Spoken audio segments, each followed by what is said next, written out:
Twiga Online TV, mwongozo kwa umma. Ndiyo, ni mwongozo kwa umma na ni furaha kwa Waislamu. Assalamu alaikum wa rahmatullahi wa barakatuh. Alhamdulillah, wassalatu wassalamu ala rasulillah wa ala alihi wa ashabihi ajma'in wa ala man tabi'ahum bi ihsanin ila yaumiddin, amma ba'd. Watukufu Islam pamoja na wafuatiliaji wetu wapendwa wa media yako pendwa Huda Online TV, kwa mara nyingine tena nakukaribisha kwa moyo mkunjufu katika mfululizo wa vipindi vyetu ambavyo lengo lake ni kule kukumbushana sambamba na kufundishana masala mbalimbali ya dini yetu ya Kiislamu. Watukufu Islam, hizi ni nafasaha fupi kwa ndugu zetu au walimu wetu wa madarasa. Kwa kweli tunamshukuru Allah subhanahu wa ta'ala kwa kutujalia kuifahamu dini yetu na kufahamu majukumu yetu. Na sambamba na hilo, yapaswa tuelewe wazazi wote kwamba jukumu la kumfundisha mtoto, mke na wale unaowasimamia elimu ya dini, jukumu hilo liko katika mikono ya baba. Kwa hiyo walimu wa madrasa huchukua jukumu hilo kwa niaba yetu, na tunawapongeza na wanafanya kazi kubwa, na kazi ambayo hatuna cha kuwalipa isipokuwa malipo hayo watayapata mbele ya Allah subhanahu wa ta'ala.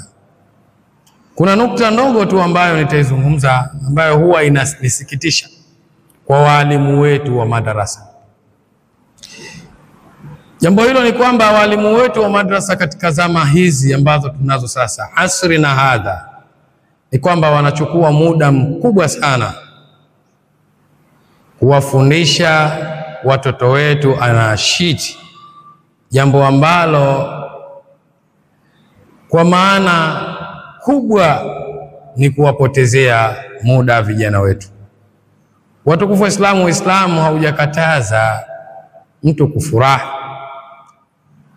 lakini kuna mambo ya kutangulizwa kwanza kuliko furaha.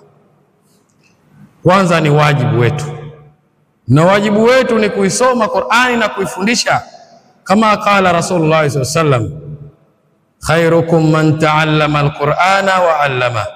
Bora wenu ni yule ambaye amejifunza Qur'an kisha akachukua jukumu la kuifundisha Qur'an. Kwa hiyo si vyema walimu wetu kuchukua muda mkubwa kuwapeleka watoto katika mafunzo ya anashid wakisahau lile lengo la Qur'an au lengo la masomo mengine, kwa sababu masomo yapo mengi.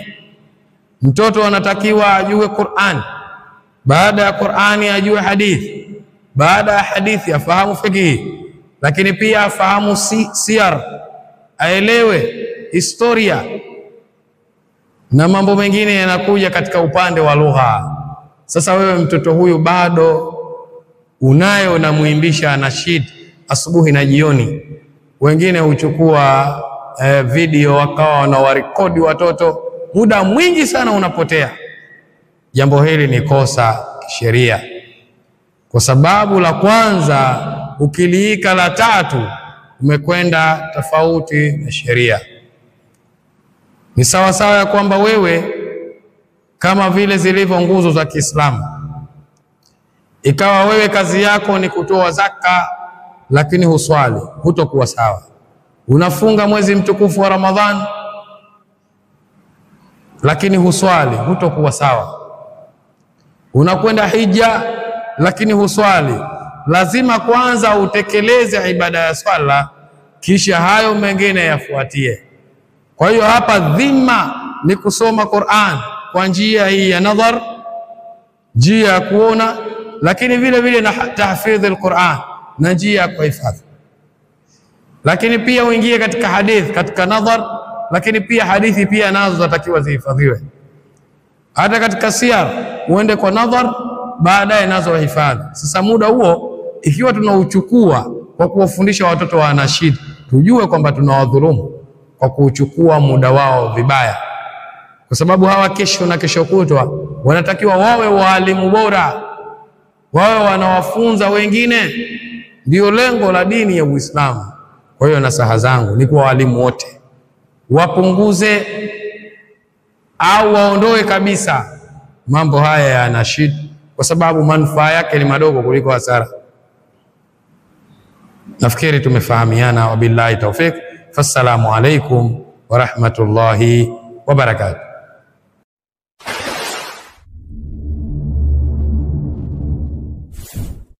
Allahu Rabbi wal Islamu dini. Huda Online TV, mwongozo kwa umma. Ndiyo, ni mwongozo kwa umma na ni furaha kwa Waislamu.